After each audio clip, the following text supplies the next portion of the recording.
오늘도 주님의 도우심이 크게 경험되어지고 새로운 일들을 맛보아 알아가는 의미 있는 날이 되시기를 예수님의 이름으로 축복합니다.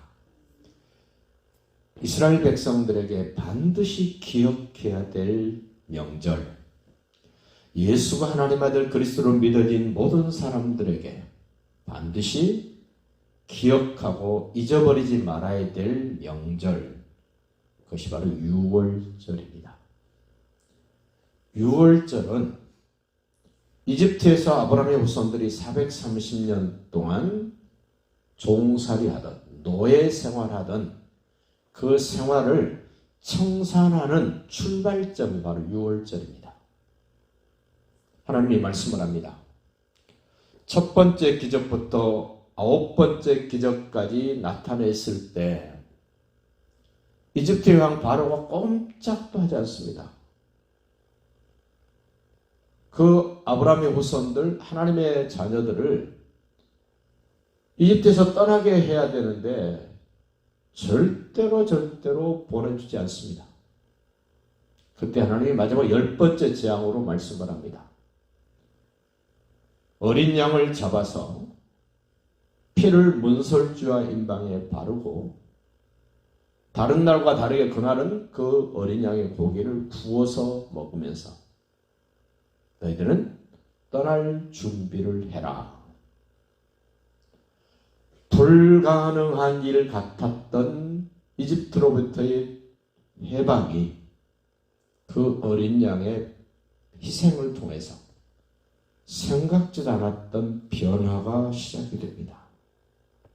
오늘 그날을 첫째 달 14째 날, 1월 14일, 원래는 3월 달이었습니다만은 하나님의 언약 백성들에게는 일반적인 세상 날짜대로 달력대로 살아가는 것이 아니라 하나님이 새롭게 제정해 놓으신 그 명절, 그 절기, 그 날짜를 따라서 살아가야 될 사람들이라고 성경은 말씀을 합니다.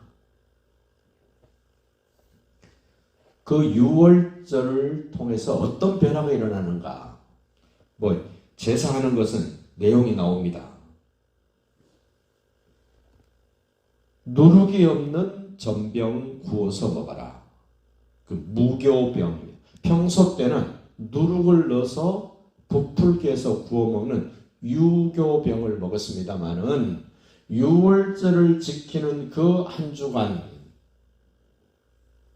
그때는 누룩이 들어가지 않는 무교병을 먹어라. 그러면서 아무 일도 하지 마라. 그 18절 보십시오. 그 첫째 날은 성회로 모일 것이요 아무 일도 하지 말며, 하나님께 제사하는 일만 하라는 겁니다. 예배하는 일만 하라는 겁니다. 그 25절에도 말씀을 합니다. 일곱째 날에는 성회로 모일 것이요 아무 일도 하지 말 것이니라. 일상적인 일을 하지 말라는 겁니다.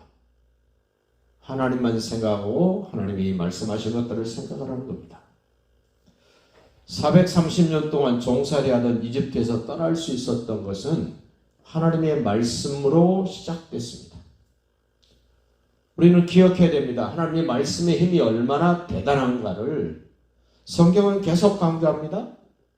창세기 1장에서 아무것도 없는데 하나님이 가라사대 하고 말씀하시니까 말씀하신 대로 모든 피조 세계들이 만들어지는 것을 보게 됩니다. 이집트에서 떠날 수 없고 종살에서 벗어날 수 없는 그런 상황이었음에도 불구하고 하나님이 말씀하신 대로 바로가 아브라함의 후손들을 보내줍니다. 순수하게 보내줍니다. 그동안에 받지 못했던 월급 봉리로 계산해서 다 받아가지고 나오게 됩니다. 하나님이 말씀하셨습니다. 창세기 15장에서 너희 후손이 이방에 객이 되었다가 4대 만에 돌아올 터인데 큰 재물을 가지고 나올 것이다.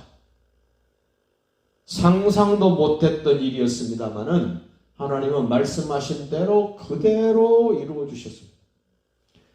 그런 하나님을 보고 우리는 믿음직스러운 하나님, 믿을만하신 분, 이렇게 고백을 하게 되는 것입니다. 어린 양의 피가 문설주와 임방에 발라지고 그 어린 양을 구워서 먹는 그날 밤, 피가 발려지지 않았던 이집트의 모든 사람들, 왕으로부터 시작해서 아주 비천한 사람들의 집에까지 죽음의 사자가 들어가서 장자들을 다 죽입니다. 할아버지 장자, 아버지 장자, 아들 장자 다 죽입니다. 예수 피가 어떤 결과를 만들었는가? 예수 피는 죽음이 넘어갈 수밖에 없도록, 사망이 건너뛸 수밖에 없도록 그런 결과, 그런 효과를 만들어낼 수 있는 유일한 방법, 방편, 어린 양의 피밖에는 없었습니다.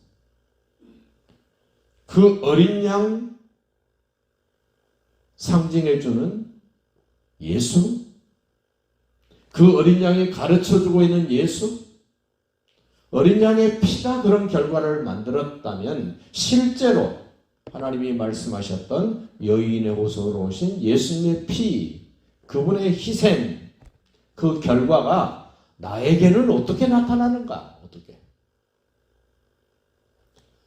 이집트에서 종으로 살았습니다.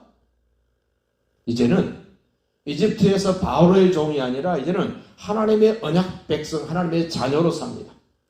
하나님은 나의 아빠가 되고 나는 그분의 자녀요 상속자가 된 것입니다. 하나님은 나의 남편이 되고 나는 그분의 부인, 아내가 되는 겁니다. 조금 바뀐 것이 아닙니다. 확실하게 바뀐 것입니다. 엄청나게 바뀐 것입니다.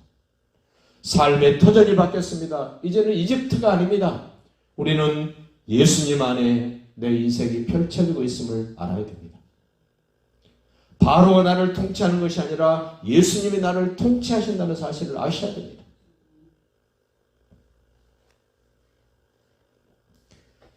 그전에는 이집트에서 바로가 시키는 대로 벽돌 굽는 일, 하루에 벽돌 100장, 200장 만들어내는 것이 그들의 목표였습니다. 바로가 시키는 대로 하는 것이 그들의 삶의 목적이었습니다. 그런데 어린 양의 희생을 통하여 하나님의 언약 백성 된 사람들은 목표가 달라졌습니다.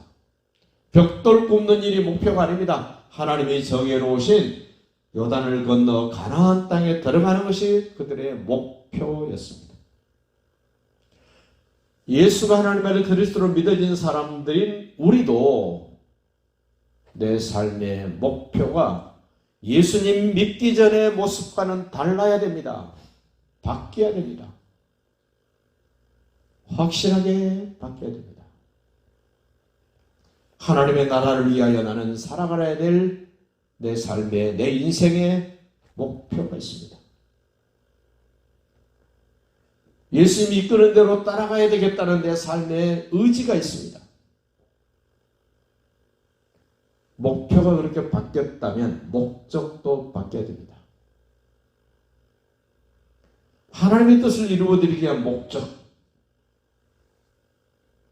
하나님을 영광스럽게 하고자 하는 그런 목적, 내 삶에 나타나졌던 어떤 그 목표를 통해서 하나님께 영광을 어떻게 돌릴 것인가, 예수님의 이름을 어떻게 높여드릴 것인가, 그러한 것들이 우리 삶의 목적이 되셔야 됩니다. 목표도 분명하고 목적도 분명하고 내 삶의 변화된 환경도 분명하고 내 신분이 어떻게 달라졌는가도 확신을 갖고, 이집트에서 430년 동안 종살이 하던 아브라함의 후손들은 완전하게 달라졌습니다. 새로워졌습니다. 더 이상 바로의 종이 아닙니다. 바로가 다시 쫓아와서 그들을 종 삼으려고 그럴 때 하나님이 바로의 군대를 다 죽여버립니다. 예수 믿기 전에 사단마귀의 종으로 있었는데 지금도 여전히 사단마귀가 나를 지배하고 다스리려고 그럴 때 하나님은 사단마귀를 박살내버리십니다. 그분이 바로 나의 주인이요 나의 왕이신 예수님이십니다. 그 예수님과 오늘 함께 걷고 뛰면서 그 예수님을 쳐다보시면서 예수님이 뭐라고 말씀하신가를 귀 기울여 들으시면서 오늘 또 내 삶의 목표가 내 삶의 목적이 나의 신분이 내 삶의 터전이 그 예수님으로 말미암아 어떻게 얼마나 변화됐는가를 확인하시면서 오늘 또 복된 날이 되시기를 예수님의 이름으로 축복합니다.